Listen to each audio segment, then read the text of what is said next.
खातिर हमारे दूर से चल के जो आप आए, स्वागत है दिल से आपका, स्वागत है दिल से आपका, तशरीफ आप लाए, स्वागत है दिल से आपका, तशरीफ आप लाए, खातिर हमारे दूर से।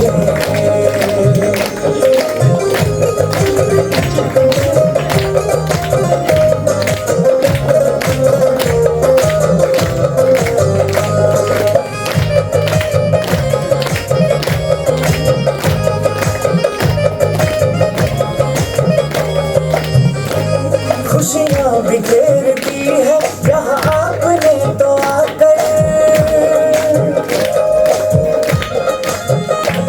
खुशियाँ बिखेर दी है जहाँ आपने तो आकर, ये वक्त सज गया है तुम्हें अपने बीच पाकर, तुम्हें अपने बीच पाकर, अपने बीच पाकर। देखो प्रभु भी आपको यहाँ देखते हर्षाए, स्वागत है दिल से आपका, स्वागत है दिल से आपका,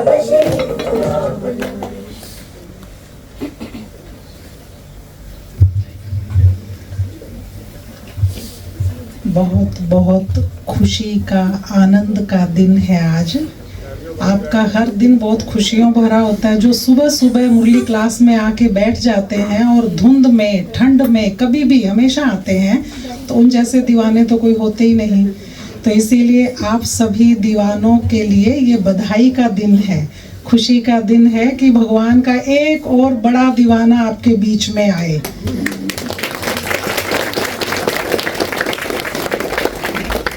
जैसे बाबा मनमोहिनी दीदी को बोलते रहते थे दीवानी, मस्तानी, गोपिका, तो इसी तरह से हमारे सूर्य भाई भी, हम बहुत छोटी आयु से आपको देख रहे हैं। 84 में तो हमारा मिलना नहीं हुआ था, लगभग 87, 88 के बाद से आपको देख रहे हैं। तो हमेशा आपकी इतनी मस्त दीवानों वाली स्थिति देखी है, और ऐसे के संग का रंग तो लगता ही है। तो आपके संग रह रह के बहुत छोटी छोटी बातों का भी बहुत गहरा पुरुषार्थ करने की अकल आ गई थी। सब कुछ भगवान ने आपको दिया, छोटी आयु में ही अपना परिचय दे दिया, छोटी आयु में ही अपना बना लिया। ये सब चीज़ें आपको सहज सहज इसलिए मिल गई कि पिछले जन्मों का भी पुरुषार्थ था, केवल इसी जन्म का नहीं, पिछले जन्मों की गहरी अगाध भक्ति और भगवान से प्यार, ये सब चीज़ें आप इस जन्म में लेकर ही पैदा हुए। तो यूपी में पैदा होकर और सारे विश्व में आप चक्कर लगा रहे हैं। 1964 में आपको ज्ञान मिला, ये सब आपको मालूम है, सुनते रहते हैं मधुबन में। बड़ी बात ये है कि हम सभी उस ज्ञान को जितना प्रकाशित आपने किया, गहरा मंथन करके, मनन चिंतन करके, तो उसका इसेंस लेने के लिए, उसका सुख लेने के लिए हम सब यहाँ इकट्ठे हुए हैं। पिछले 3 दिन से आप बारी बारी, कभी 433 राजयोग भवन में, कभी सुबह की क्लास में, कभी कुमारों की भट्ठी में, अधर कुमारों की, माताओं की भट्ठी में, आपने अलग अलग बहुत सी बातें सुनी। वो सब सुना जिसको देख के, सुन के लगता है कि बस आज से ही हमारे में भी परिवर्तन होना चाहिए। तो इस तरह की और ज़्यादा झिंझोड़ने वाली, परिवर्तन की ललक वाली, जो बाबा ने कहा 2% ही सिर्फ चार्ट लिखते हैं, तो उन 2% में हमारा नाम होना चाहिए। इस तरह की ऊंची स्थिति बनाने के लिए आदरणीय हमारे बहुत वरिष्ठ भाई जी, सूर्य भाई जी, बहुत अच्छी बातें, बहुत अच्छे बाबा के अनुभव आपके सामने लेकर आए हैं। हम दिल की गहराइयों से आपका जोरदार स्वागत करते हैं।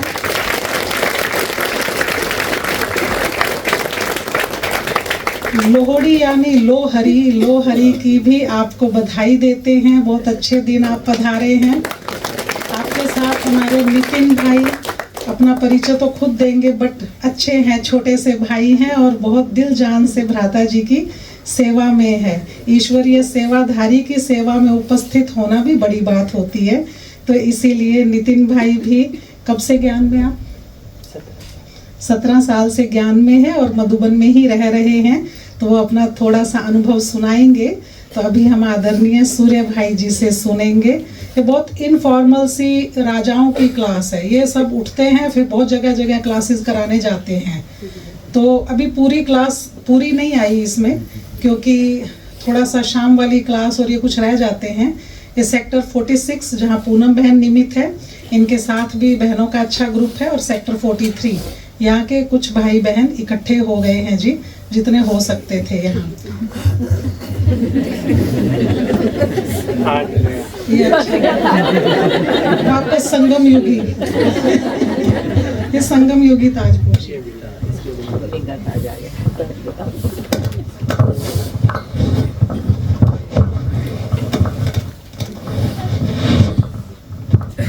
यही बैठ जाते, मेरे लिए जगह नहीं है ना। भाई लोग इधर आ सकते हैं, थोड़े बीच के एक दो की जगह बनते हैं। आ जाओ। नहीं, वो पीछे खड़े हैं, वो बैठ जाएंगे। आगे आके बैठ जाओ, अब बीच में आ जाओ, जगह घेर लो।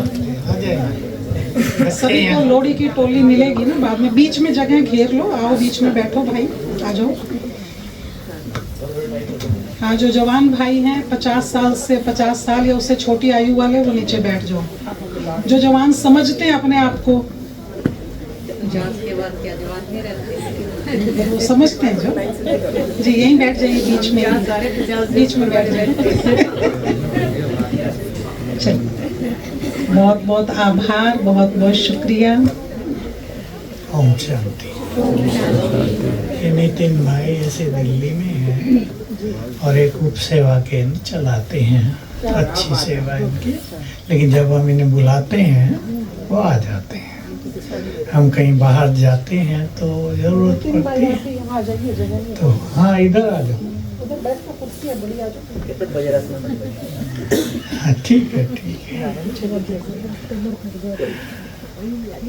ठीक है, कोई बात नहीं, बैठने दो। कोई छुपा नहीं है आपसे, पीछे कोई छुपता नहीं है।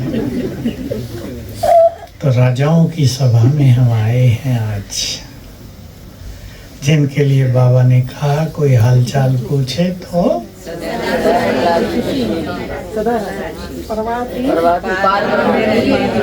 असली बात वो है। सदैव राजी खुशी तो दुनिया वाले भी कह देते हैं, लेकिन हमारी बात वो है जिसकी इंतजार थी, जिससे मिलना चाहते थे युगों से, जिसे देखना चाहते थे। सोचते थे ना एक बार दर्शन तो हो जाए, कैसा है वो। अब ये पता नहीं उसने क्या किया था, वो तो अब पता चला। पर बहुत अच्छे बाबा ने सुंदर रोज अनुभव देते हैं। सोचो अभी मुरली क्या करती है, आज क्या किया मुरली ने? ठीक बोला, संतोष मानी तुम भी। आज क्या किया मुरली ने? प्रसन्न समझेंगे मेरा, क्या सुना वो नहीं। आज क्या किया मुरली ने? खुशी से भर दिया। बोलो, इसको भी ले आए बेचारे को जगा के। हाँ, मैं समझ गया, मैं समझ गया। तकदीरवान बना दिया, तकदीरवान बना दिया। और बोलो, मुरली रोज हमें चार्ज करती है, सब दर्शन चक्रधारी अनेक विचारों को बदल देती है। काली छाया आ गई हो बादलों के ऊपर, उसको छिन्न भिन्न कर देती है। मुरली शक्तियाँ भी भरती है, जीवन को रोज नई दिशा देती है, उमंग उत्साह भी भरती है। मुरली को भिन्न भिन्न रूप से देखना है, और मुरली सुनते हुए हम बहुत अच्छी तरह चार्ज हो जाएं। यहाँ भी पूनम बहन बहुत अच्छी मुरली सुना रही थी, चली गई क्या? बहुत अच्छी सुना रही थी। मुझे वो बहनें बहुत अच्छी लगती हैं जो मुरली सुनाना जानती हैं, पढ़ना नहीं। जो मुरली में रस भर दें, क्योंकि हमने लंबा काल दादी प्रकाश मणि की मुरली सुनी, वो अलग ही सुंदर समय था। 28 साल सुनी, इच्छा नहीं होती थी वो कभी मिस कर दें, लेकिन हमारी मिस होती थी क्योंकि हम किचन में होते थे। फिर भी सोचते थे 15 मिनट तो भाग के चले जाएं। रस होता था, वाइब्रेशंस होते थे। मुरली सुनाना भी एक बहुत बड़ी कला है। मुरली में रस भरना सुनने वालों के जीवन में रस भर देता है। वो तो समय था जब मुरली रिपीट भी कराई जाती थी। आजकल सबको भाग दौड़ रहती है जरा, नहीं तो नियम ये था 6:15 से बाबा मुरली शुरू करते थे, 7:15 एग्जैक्टली पूरी। बाबा का ऐसा टाइमिंग था, 6 बजे रूम से चलना, घूम के किचन की ओर से और इधर उधर देखकर 6:10 पर हिस्ट्री हॉल में पहुंचना, दरवाजे पे खड़ा होना पहले और करंट फैल जाना पूरी क्लास में।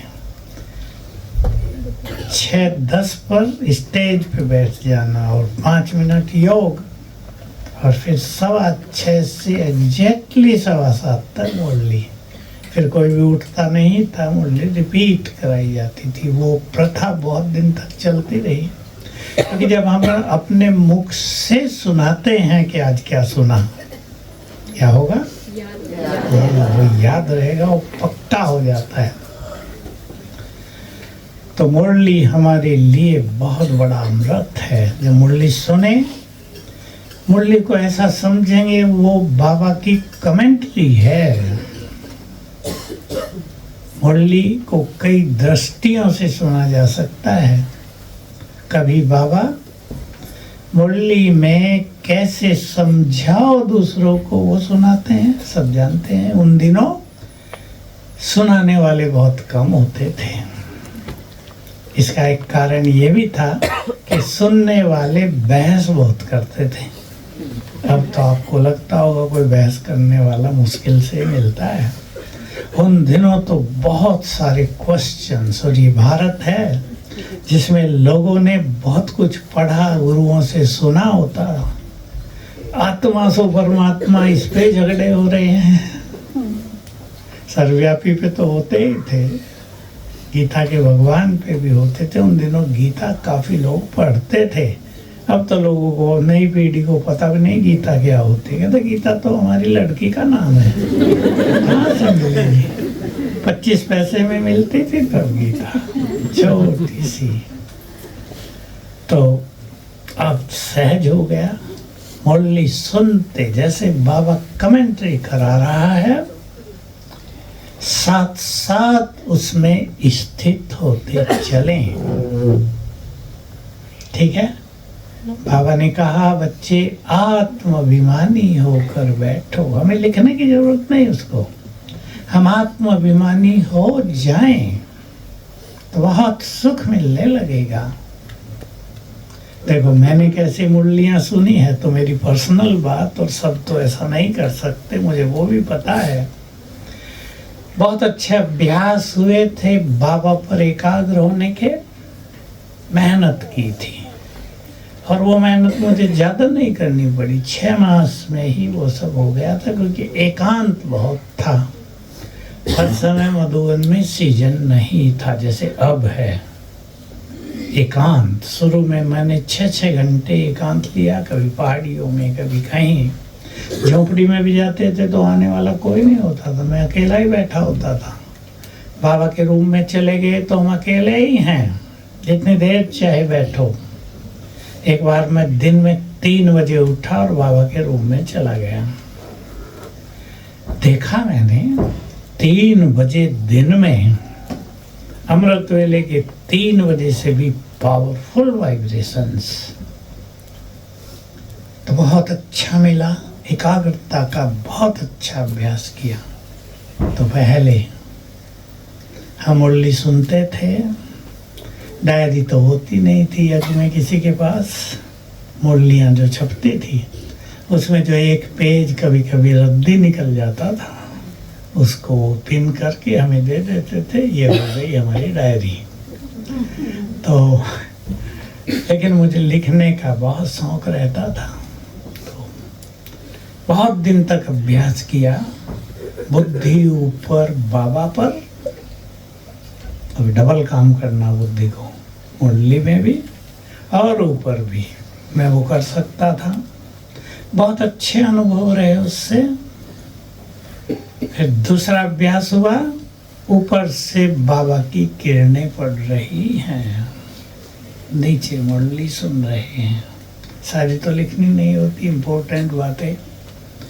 तो बहुत सुख मिला मुरलियों का। मुरली मेरे लिए उतनी ही इम्पोर्टेंट हुई जितना योग, ये मुझे अनुभव रहा।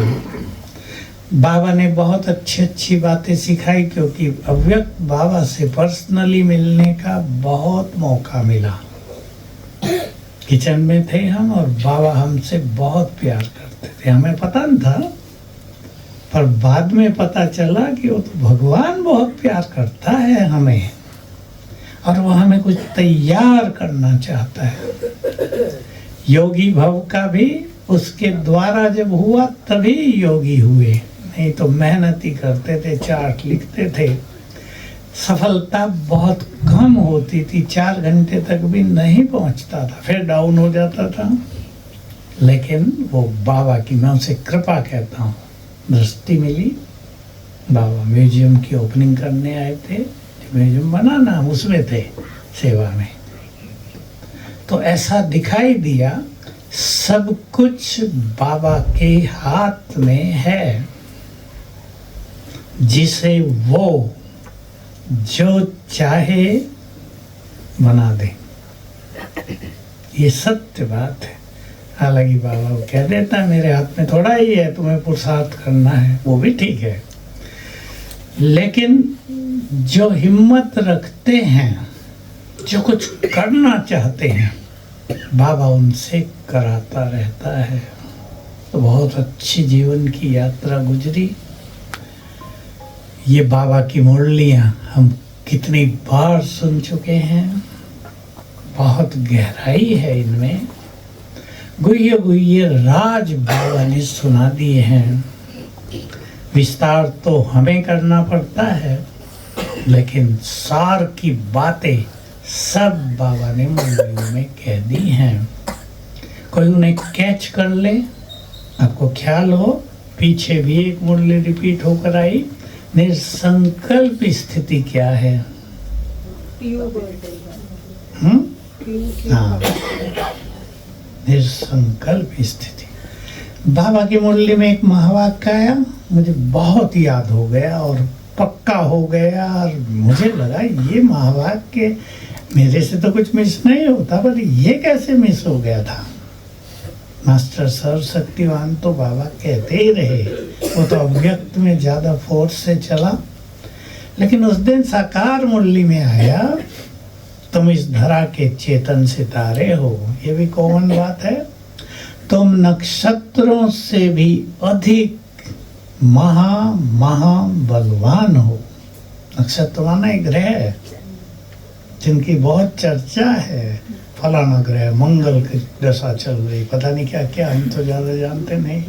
शनि का चल रहा है, राहु की चल रही है। तुम इन नक्षत्रों से भी महा बलवान हो। आज मैं सोच रहा था सवेरे कि अब ये सब नक्षत्र भी अपने प्रभाव डालते हैं संसार पर। किसी से कोई जुड़ा है, किसी से कोई जुड़ा है।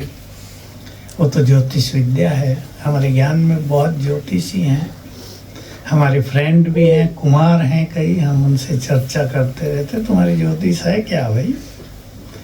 मुझे पता अनुभव हुआ कि ज्योतिष का ज्ञान तो परफेक्ट है, उसको जानने वाले कैसे हैं वो अलग बात है।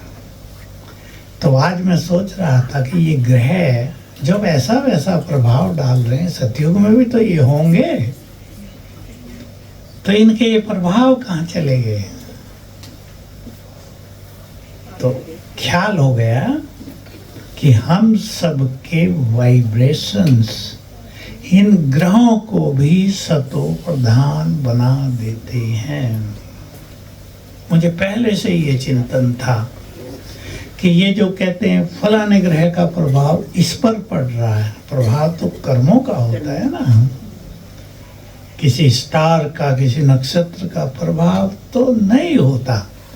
तो मैं सोचता था ये क्या है, तो मनुष्य के कर्मों के, संस्कारों के, विचारों के वाइब्रेशंस इनको जाते हैं, वो फिर वापस आते हैं, है कर्म गति। अब हमारे प्योर और शक्तिशाली वाइब्रेशंस इन्हें जाएंगे तो ये सब हमारे फेवर में हो जाएंगे ना, सुखदाई। सतयुग त्रेता में, द्वापर में भी कोई नहीं सुनेगा कि इस पे राहु की दशा है, ये खेल बिगड़ रहा है। तो हम सब की बहुत बड़ी जिम्मेदारियां हैं। हम अपनी स्थिति पर बहुत ध्यान देंगे। अब फ्यूचर की ओर देखें सभी, पुरुषार्थ वर्तमान का भी सुंदर करें, लेकिन जो दुनिया आने वाली है उसमें जो हमारा पार्ट होगा एक वो, और अब संगम के अंत में हमारा पार्ट होगा, उसको जानना बहुत जरूरी है। संगम का जो अंत है ये बहुत वंडरफुल है, कैसे ये युग बदलेगा। अभी तो बाबा हमसे तपस्या करा रहे हैं ना, मैं ज्ञान की बात कर रहा हूँ आपसे, पुरुषार्थ की तो बहुत सुनी आपने। कैसे ये युग बदलेगा, यहाँ राजाई हो जाएगी, फिर से देवताओं को राजाई मिलेगी। एक सेकंड में तो नहीं होगा कुछ भी, बाकायदे सिस्टम से शुरू होगा। तो एक बात सुना देता हूँ गहरी, जो अव्यक्त बाबा जब अपने कमरे में आए थे तो सुनाया था। नहीं कोई इसका प्रचार न करे, रिकॉर्डिंग तो हो रही होगी, बाहर जा रही है क्या? हाँ, क्योंकि ये बात सरकारों से भी जुड़ी हुई है। लेकिन स्वयं भगवान ने बताया था भविष्य, जिससे हमें एक नई दृष्टि मिलती है। बात बहुत साल पहले की है, मुझे लगता है 45 से 48 साल पहले की होगी। बाबा अपने कमरे में आए, निर्वैर भाई ने बाबा से पूछा। निर्वैर भाई अच्छे अच्छे क्वेश्चंस पूछते थे, हमें तो पूछना आता नहीं था, छोटे थे, डरते भी थे, बाबा से कैसे पूछें। तो उन्होंने पूछा कि बाबा अब है ये प्रजातंत्र, डेमोक्रेसी, और देवताओं को है राजाई, राजतंत्र है वहाँ। तो ये प्रजातंत्र राजतंत्र में कैसे बदल जाएगा? तो हमारे भी कान खड़े हो गए, भाई ये तो हमने भी नहीं सोचा था, प्रश्न भी नहीं सोचा था, पर प्रश्न तो बहुत सुंदर है। और थोड़े से ही थे हम, बाबा कमरा छोटा था, जो अब है ना, बीच से नहीं था, वो दीवार थी, छोटा था। ये तो बाद में बड़ा किया गया, बहुत बैठने आ गए, बैठने वाले आए। पीछे बाबा का बाथरूम होता था और ईसु बहन की बड़ी अलमारी, जिसमें वो रखते थे अपना सब। ईसु बहन को जानते हो ना, ये सारी मुरलियाँ ईसु बहन ने ही लिखी हैं, जितने भी हम पढ़ रहे हैं ना।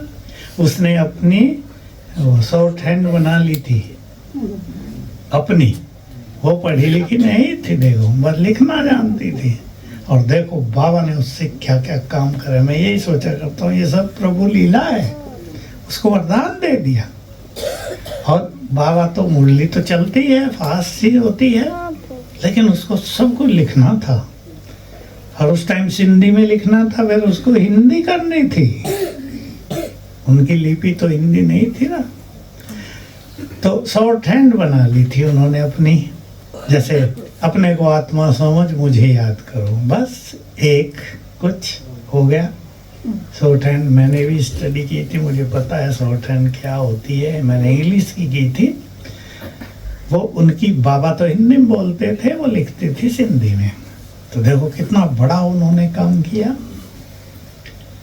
बाबा ने बिना पढ़ो लिखो से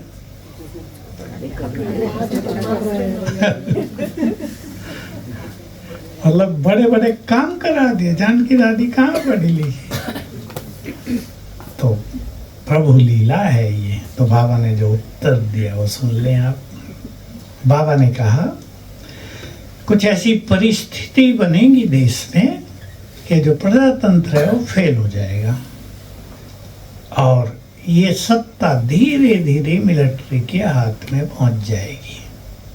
कैसे पहुंचती है भाई लोग तो जानते होंगे, कहीं दंगे हो गए, भयानक दंगे हो गए, मिलिट्री को सौंप दिया, एक कर्नल को सौंप देते हैं एक सिटी।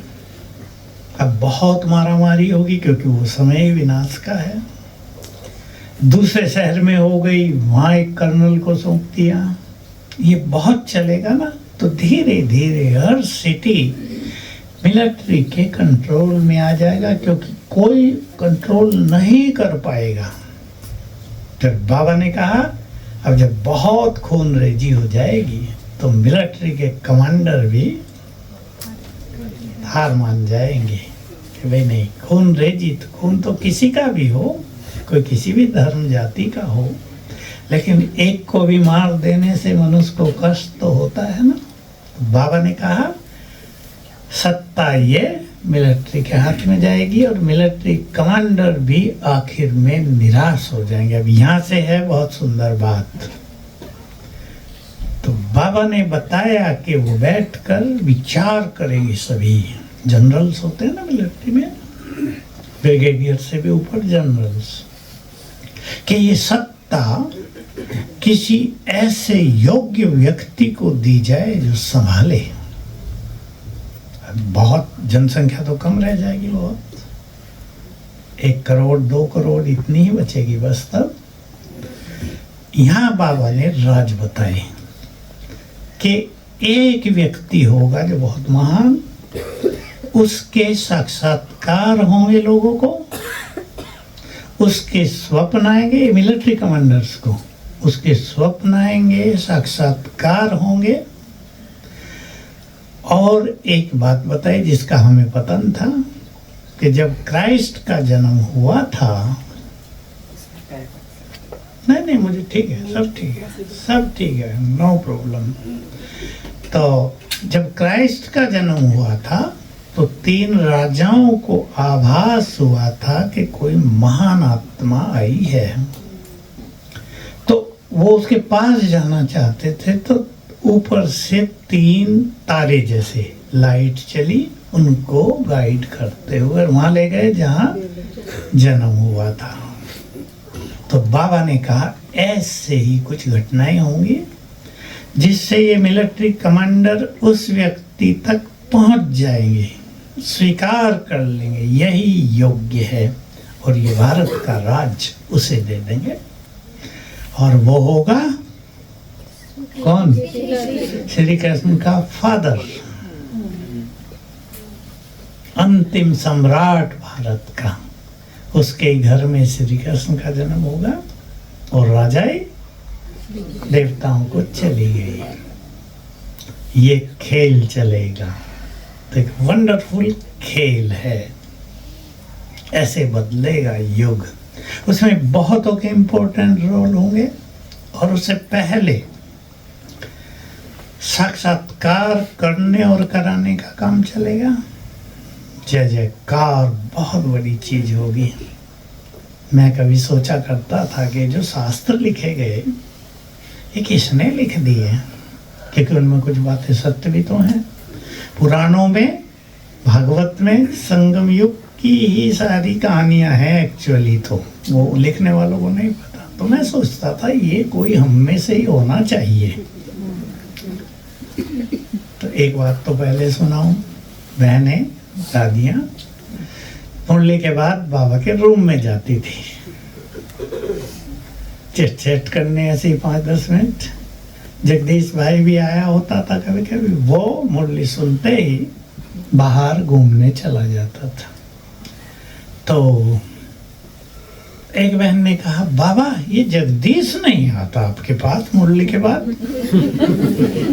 ऐसे ही बोलते थे ना अपनेपन से। जगदीश भाई कहने की जरूरत नहीं थी, ये जगदीश कभी नहीं आता आपके पास। बाबा ने कहा, अरे सिंधी में कहते हैं मुट्ठा, इस मुट्ठे ने ही तो शास्त्रों में गड़बड़ की थी, अभी ठीक करने जाता है।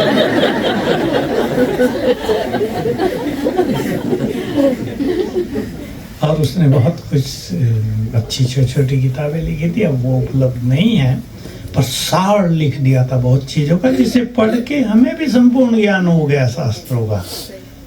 मैंने कोई सारे पढ़े नहीं थे, पर जब मैं उसकी चर्चा करता हूँ लोग समझते हैं इसने बहुत शास्त्र पढ़े हैं। मैं एक्चुअली बहुत थोड़ा ही पढ़ा था। तो बाबा की मुरली में एक दिन आ गया, ये शास्त्र तुमने ही लिखे थे। साकार मुरली में आई, कंफर्म हो गया। क्योंकि जो मैं सोचता था कि ज्ञान तो हमने सुना, हमारे ही तो सबकॉन्शियस माइंड में वो भरा है, द्वापर से वही तो जागृत होगा। क्योंकि मैं इनकी कहानी सुनी थी कि प्राचीन काल में 4 ऋषि हुए, वो ध्यान में बैठते थे और ध्यान में बैठ के उनको इंट्यूशंस प्राप्त होते, अंदर प्रेरणाएं, और वो आंख बंद में ही लिख देते थे। वो तो ध्यान में आंख बंद करके बैठते थे ना। वो जो मंत्र उन्होंने लिखे, संस्कृत भाषा रही होगी तब, तो उनके अर्थ फिर समझ में नहीं आए उनको भी कि क्या लिख दिया। तो फिर हुए हैं मंत्र दृष्टा ऋषि, जिन्होंने मंत्रों को दृष्टा माना देखा, उनके अर्थों को जाना, उन्होंने उसकी व्याख्या की। तो मुझे समझ में आया ये इंट्यूशंस, ये अंतः प्रेरणा ज्ञान की, वो हमारे सिवाय तो किसी को आ नहीं सकती। जिनके पास ज्ञान ही नहीं उनको कहाँ से आएगी। तो मैं सोचता था कि ये गड़बड़ हम सब ने ही की थी। एक और गुह्य बात सुना देता हूँ। जब विदेशी हमारे यहाँ आने लगे तो उनके कुछ लोगों के प्रश्न बहुत गहरे होते थे, जो अच्छा चिंतन करते हैं। तो मेरे से कांटेक्ट रहते थे, पर्सनल जो बातें होती थी तब भी वो मेरे से ही पूछने आते थे। मैं थोड़ी क्लास कराया करता था, क्योंकि क्लास कराने वाले इंग्लिश में ज़्यादा तो होते नहीं थे। निर्भय भाई थे, आनंद किशोर दादा, तीसरा मैं, बस। मेरे को बहुत ज़्यादा प्रैक्टिस तो नहीं थी, क्योंकि बोलना तो प्रैक्टिस की चीज़ है ना, लेकिन वो हो गई धीरे धीरे। एक ने पूछा, बहुत बुद्धिमान था, who design the brain, brain को किसने डिजाइन किया था कि ऐसा होना चाहिए। बहुत गुह्य प्रश्न है ये। तो मैंने उसको तो थोड़ा सा उत्तर ही दिया, लेकिन फिर मेरा विचार चला, ये शरीर का निर्माण, ये ब्रेन का निर्माण, ब्रेन संसार का सबसे बड़ा चमत्कार है। इसकी रचना को मेडिकल साइंस अब तक भी केवल 10 to 12% ही जानती है, 10 से 12% से ज़्यादा नहीं जान पाई संसार की सारी मेडिकल साइंस। बड़ी वंडरफुल रचना है ब्रेन की। फिर मेरा विचार चलता रहा कि गर्भ में आत्मा जब शरीर में प्रवेश करती है तो आत्मा के जो अपने वाइब्रेशंस फैलते हैं ना, उससे ही शरीर के मुख्य अंगों का निर्माण होता है गर्भ में, उससे ही ब्रेन डेवलप होता है। तो मैं 2-4 से बात करता था, कोई कहता है क्या सोचते हो तुम, ऐसे होता है क्या। अब मेरे पास मेडिकल नॉलेज तो नहीं थी। फिर डॉक्टर्स आए हमारे यहाँ, उनसे चर्चा करने लगे। कुछ ऐसे अच्छे डॉक्टर भी थे जो इन बातों पे चिंतन करना चाहते थे। जब मैंने उनको ये बताया, उन्होंने कहा बहुत गहरी बात है, हम विचार करते हैं इस पे। तो कंफर्म होता गया कि गर्भ में शरीर की रचना, ब्रेन की रचना आत्मा के वाइब्रेशन से ही होती है। वाइब्रेशंस माना उसके कर्म, कर्म से संस्कार, संस्कार से वाइब्रेशंस, संकल्प से वाइब्रेशंस। तो बाबा का ज्ञान बहुत ही गहरा है। मुझे पता नहीं कितना टाइम है बहन जी, 7:15 हो गए जी, अभी 7:40 तक। अच्छा ठीक है, 7:40। जल्दी तो भागेंगे नहीं। जल्दी है वो 8 बजे तक। 8 बजे से जल्दी है वो नीचे वो लोड़ी का भोग लेके जाएगा। बाकी अभी तो 48 बच्चों की आज्ञा माननी पड़ेगी। अच्छा, तो बहुत गुह्य ज्ञान बाबा ने हम सबको दिया है। इसलिए ज्ञान का बल छोटा बल नहीं है। तो मैं आपको वही कहता हूँ, मैं बहुत क्लासेज में कहा है और ये मैंने खूब किया अपने जीवन में। ज्ञान की ऐसी बातें लिख कर रखो अपने पास, चाहे वो 15-16 ही हो या 20-25, जो आपकी स्थिति को महान बनाए, जो समस्या आने पर आपके लिए बल बन जाए। ऐसी बातें सबको लिखनी है। तो क्या फायदा होगा? उनको रोज एक बार पढ़ लो, 5 मिनट लगेंगे मुश्किल से, तो वो बातें आपके अंतर मन में समाती जाएंगी और जब कोई बात आई तो वो आपके लिए बल होगा, निसंकल्प रखने का साधन होगा।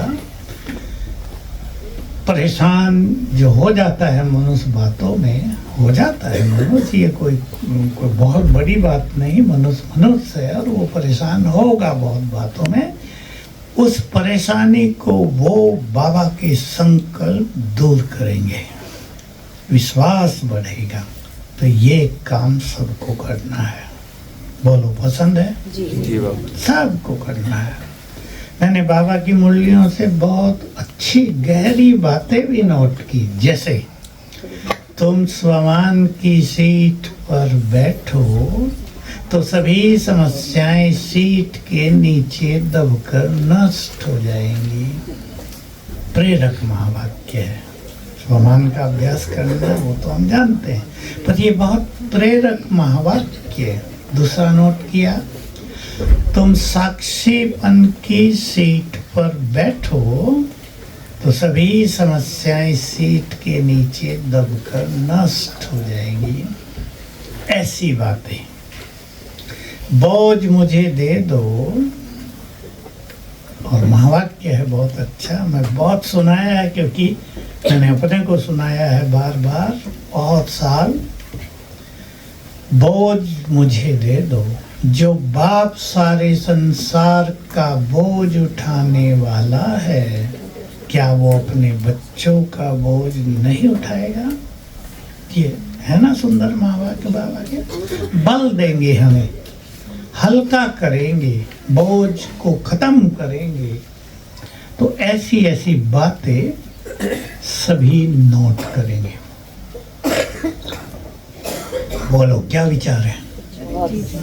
ज्ञान का बल बढ़ेगा, ज्ञान हमारे लिए पावर बन जाएगी। लाइट तो है ही, वो पावर बन जाएगी। ज्ञान के चिंतन की जहाँ तक बात है, आप में से कई कहेंगे हमारा तो चिंतन चलता नहीं। मैं इस चिंतन को सरल करता हूँ। स्मरण आज की मुरली है। कोई 2-3 बातें याद रख लो सारा दिन, उसमें चिंतन आप ही चलता रहेगा। चिंतन करने की जरूरत नहीं। चिंतन शक्ति हर मनुष्य के पास है या नहीं? माताओं का क्या कहना है? या कोई कहती है हमारा तो चिंतन चलता ही नहीं। आपका कोई अपमान कर जाए, 2 बुरे शब्द बोल जाए, सारा दिन चिंतन नहीं करते। चिंतन न चाहते, रोकते भी कि क्या कर रहे हैं हम, वो चलता ही रहता है। चिंतन शक्ति सबके पास है, उसको एक दिशा देना। देखो मैंने कैसे दिशा दी थी, बाबा ने कराया मेरे से। अब एक बाबा से हम मिले, वो एक ऐसा अवसर हमें मिला था। मधुबन में जो भाई रहते थे उनकी भट्टी हुई और सब ने दादी को रिक्वेस्ट की, बाबा से एक मिलना चाहता है। मिलते थे कोई लोग, दादी ने कहा ठीक है। तो हम मिले, बहुत सुंदर समय था, शायद मेडिटेशन हॉल ही था। तो बाबा ने मुझे पूछा, मनन शक्ति है, ज्ञान का मनन करते हो? मैंने कहा नहीं, क्योंकि मैं नहीं करता था। और मैंने बाबा को अपनी बात, बाबा की बात सुना दी। आप ही तो कहते हो निरंतर मुझे याद करो। मैं तो वही करता हूँ, तो ज्ञान की क्या जरूरत। बाबा मुस्कुराए और कहा, देखो अगर एक सब्जेक्ट में 100 मार्क्स आ जाएं और दूसरे में 5-10 रह जाएं तो क्या फुल पास होंगे? नहीं। तो चारों सब्जेक्ट में फुल मार्क्स लेने के लिए मनन शक्ति को बढ़ाओ। फिर आगे कई बात बता दी, इससे क्या फायदे होंगे। तो मुझे प्रेरणा हुई कि मुझे लिखना है, तो मैंने रोज एक टॉपिक लिया और लिखा, और इतने सुंदर अनुभव रहे कि वो लिखने में 5-7 मिनट से ज़्यादा नहीं लगते थे। कभी कभी खाली होते थे, ज़्यादा लगा देते थे। और एक विशेष अनुभव हुआ, आपको करना है इसलिए सुना रहा हूँ। मैंने वो चिंतन का समय रखा था 8 बजे सवेरे, क्योंकि मुरली आदि 7:30 पूरी हो जाती थी। फटाफट नाश्ता करके रूम में आ गए, वहाँ कोई नहीं होता था, 5-5 रहते थे हमें एक रूम में। तो अनुभव ये रहा कि जैसे ही टॉपिक लिखा कि आज इस पे लिखना है, ऊपर लिखा हेडलाइन, तो उसके संकल्पों का प्रभाव बुद्धि में चालू हो गया। एक लाइन लिखी, दूसरी आ गई, दूसरी लिखी, तीसरी आ गई। हमारी मन बुद्धि को चिंतन का बहुत अच्छा नेचर है, उसका फायदा उठाएं लिख कर। तो ये मनन शक्ति हमारे लिए बहुत बड़ी चीज होगी। बाबा ने इसको ऐसे कहा, जैसे तुम भोजन खाते हो, वो हजम होता है ठीक से तो ब्लड बनता है और 8 चीजें बनती हैं। आप में से कोई जानते भी होंगे, रस, कई चीजें बनती हैं, और शक्तियाँ, मज्जा, क्या क्या नाम है। तो बाबा ने कहा ऐसे ही ज्ञान का मनन माना, ज्ञान को हजम करना, और ये बहुत चीजें बन जाएंगी। ये बुद्धि को डिवाइन करता है ज्ञान का मनन। व्यर्थ से तो हमें मुक्त कर ही देगा। ये बात सबको अपनानी है। फिर पूछता हूँ, करेंगे? सबको करना है। कोई ये ना कहे टाइम नहीं है, सबके पास टाइम है। और अगर नहीं हो तो मैं बताता हूँ कहाँ से लो। चंडीगढ़ में तो कोई दुकान होगी ना जिसमें टाइम भी मिलता हो। कैसे लेंगे? अगर हमारे पुरुषार्थ की गति बहुत अच्छी होगी, अगर हमारे संकल्पों की गति धीमी होगी, तो आपका 1 घंटे में होने वाला काम 40 मिनट में पूरा होगा। मन की गति फास्ट होने के कारण समय नहीं मिलता, और अगर समय मिलता है कई माताओं को तो क्या करती हैं? आजकल मोबाइल का समय आ गया, अपने को खाली भी करती हैं। बताओ कैसे खाली करती है माता? दूसरों को सुना हमारे डॉक्टर सतीश गुप्ता है ना, हार्ट स्पेशलिस्ट, जो हार्ट के प्रोग्राम करते हैं, वो बहुत हंसाया करते हैं कि देखो जितने पेशेंट आए हैं, 60-70 आते हैं आजकल हर ग्रुप में, मैं भी जाता हूँ एक क्लास लेने का। इनमें से बहनें कोई एक होगी मुश्किल से, सब भाई, क्योंकि बहनें कुछ भी अंदर नहीं रखती, जो हुआ हल्की हो जाती। और जो भाई लोग हैं तो किसे सुनाए, लोग क्या कहेंगे, सब अंदर रख लेते हैं। वो तो ठीक बात है बाहर निकालना, लेकिन ऐसा ना हो टेंशन ट्रांसफर हो जाए, हमारी छूट के किसी और को चली जाए। रो भी लेती हैं, भाई रोते भी नहीं। हाँ भाई रोते, रोने से भी बहुत खत्म हो जाता है। एक माता का वो सुनो, MLA हैं एक गुजरात के, उन ज्ञान में उनकी मैसेज। अभी एक माता का पति मर गया, वो भी ज्ञान में। अब ये उसके पास पहुंच गई रात को 10 बजे। दोनों छत पे बैठी, गर्मी के दिन थे, और 4 घंटे उस दुखी माता ने सारा दुख इसको सुना दिया। और सवेरे ये थी हॉस्पिटल में। इलाज हो गया। अब 15 दिन रही, MLA था तो अच्छी ट्रीटमेंट मिली, कुछ हुआ नहीं फायदा।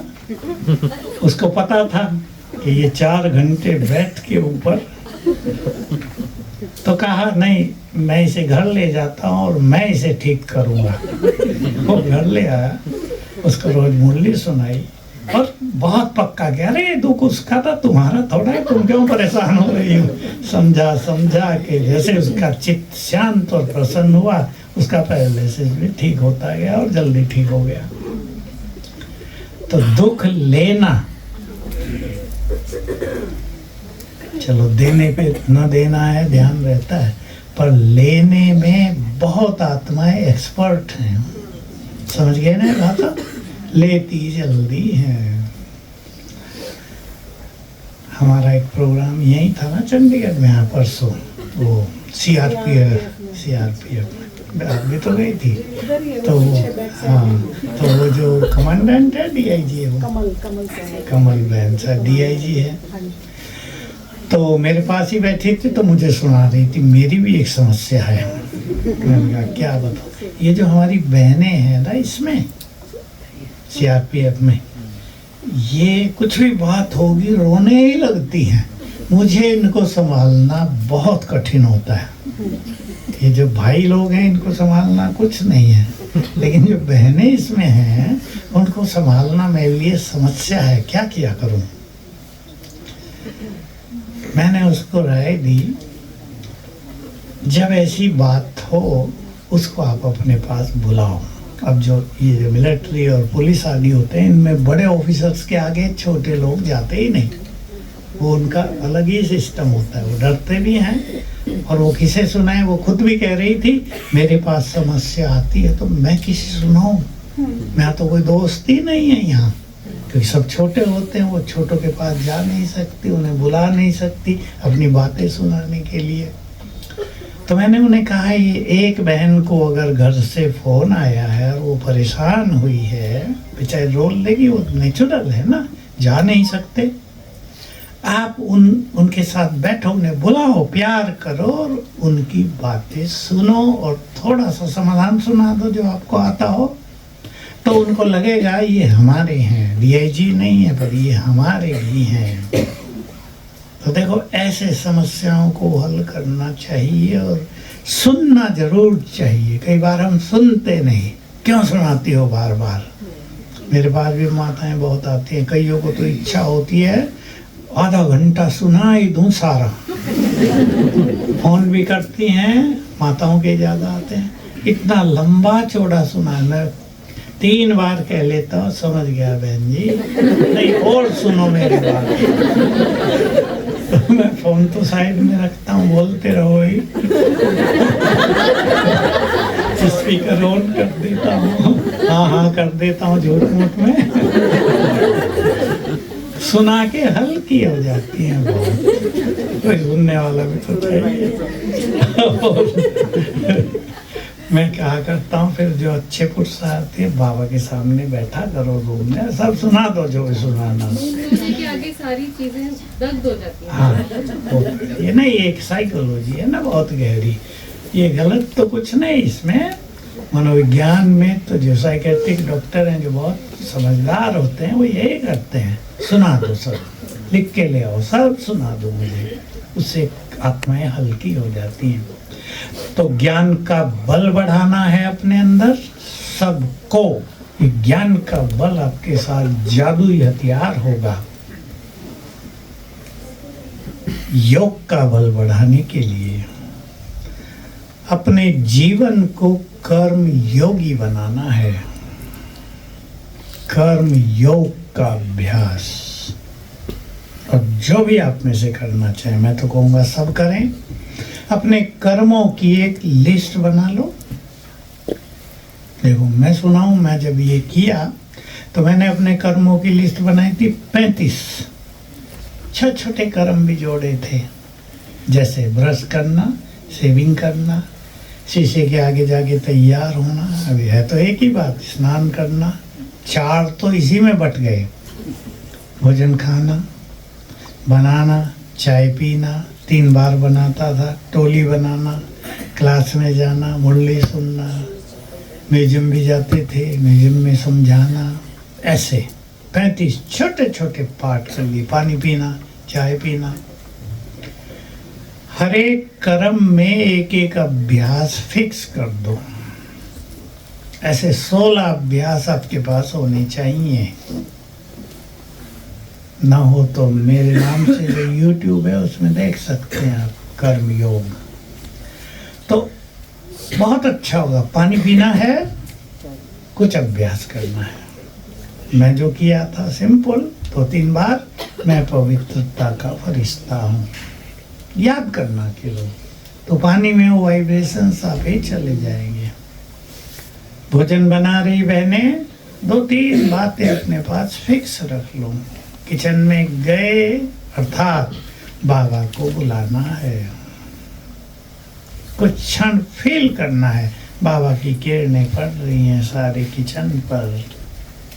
मैं पवित्र आत्मा हूँ, मैं बाबा का ब्रह्मा भोजन बना रही हूँ। इस भोजन को खाने से सब निरोग हो जाएंगे। ऐसे संकल्प करके शुरू करो। अगर आप अकेले बनाते हैं तो बहुत अच्छा, 2-3 होते हैं तो उसमें बोलचाल होती है कुछ ना कुछ, लेकिन अच्छे अभ्यास फिक्स करो। स्नान करने के लिए बाबा ने सिखाया था, बहुत अच्छा। ये अव्यक्त मूल्य है, मुझे डेट भी याद रहती है, 31 दिसंबर 79। स्नान करो। मैं आत्मा, इस देव देवी, ये देह मेरा मंदिर।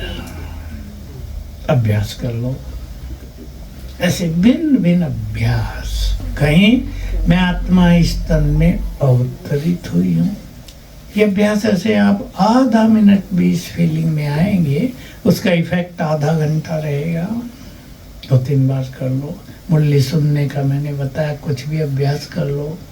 अमृत वेले के समय को भी कुछ अभ्यासों में बांट दो। ऐसे नहीं उठ के बाबा को याद करना, इससे काम नहीं चलेगा। उठ के हमें ये 4 अभ्यास करने हैं, ऐसा फिक्स कर दो। 500 रूपों का अभ्यास पहले ये नहीं था, पहले इसको बाबा सुदर्शन चक्रधारी कहते थे। फिर ये बाबा ने 500 रूपों का अभ्यास विदेशियों की एक बड़ी क्लास में सुनाया ओम शांति भवन में, तब से प्रचलित हुआ। फिर 4 धाम की बात भी सुनाई कभी। तो सवेरे मुझे 10 मिनट सकाश देनी है। मुझे सूक्ष्म लोक में जाके बाप दादा से ऐसे मिलन करना है।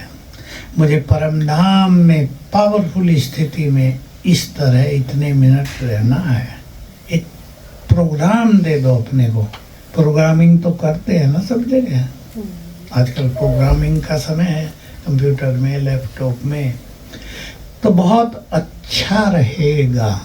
घर से बाहर निकल रहे अपने कार्यों पे जाने के लिए, बाबा का आह्वान, और नियम बना दो 3 मिनट बाबा के पास बैठ के ही जाएंगे। और एक और अच्छी चीज़ मैंने क्लास में भी सुनाई, लेकिन क्लास बहुत थोड़ी थी ना, आधे दिन का प्रोग्राम था, वो तो बहुत छोटा होता है। हम तो भट्टी 2-2 दिन कराते हैं फुल, तो उसमें आनंद आता है, हर व्यक्ति चार्ज हो जाता है। ऐसे प्रोग्राम में कभी बाबा सिर के ऊपर छत्र छाया है, वो बात थी कर्म करने से पहले श्रेष्ठ स्मृतियों में रहना और साधारण रूप से शुरू करना, दोनों में महान अंतर होगा। इसलिए आप घर से बाहर जा रहे अपने कार्यों के लिए, बैठो 3 मिनट, बाबा का आह्वान करो, आ जाओ, आप मेरे साथ रहना। मैं मास्टर सर्वशक्तिवान हूँ, मैं महान आत्मा हूँ। आज हर कर्म में, हर कदम पर मुझे सफलता मिलेगी। आज जो भी मेरे पास आएगा खुशियाँ लेकर जाएगा। ऐसे सुंदर संकल्प कर दो। इन संकल्पों का इफेक्ट आप अपने सारे दिन के कारोबार पर देखेंगे। जो भगवान हो, आज ऐसे ऑफिस गए, दुकान पर गए, कुछ नहीं तो 1-2 सामान ले लो, बीच बीच में याद करते रहना है। स्वमान छोटी चीज नहीं है। जिसने स्वमान को समझ लिया उसकी स्थिति महान बन जाती है। बाबा का एक बहुत सुंदर महावाक्य आया था, जो स्वमान की सीट पर सेट हैं, उनका जिम्मेदार बाप है, और जो अपसेट हैं उनका जिम्मेदार वो आप हैं। ये सब थे। स्वमान बहुत बड़ी चीज, ऊंचाई पर ले जाएगी हमें। पढ़ाएं उसको, केवल रिपीट नहीं करेंगे, स्वीकार करें मैं पूर्वज हूँ। मेरी दृष्टि, मेरे संकल्प, मेरी फीलिंग यही हो, मैं बड़ा हूँ, बड़ी हूँ सबसे संसार में, संसार की पूर्वज। सिंपल भाषा।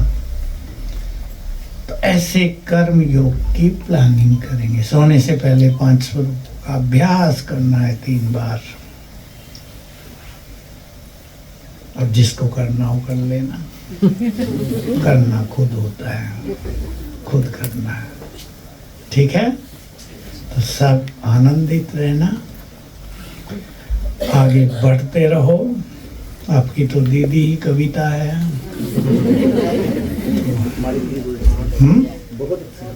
अच्छी दीदियाँ है ना, भाग्यवानों को ही अच्छी दीदियाँ मिलती हैं। उधर पूनम बहन बैठी है।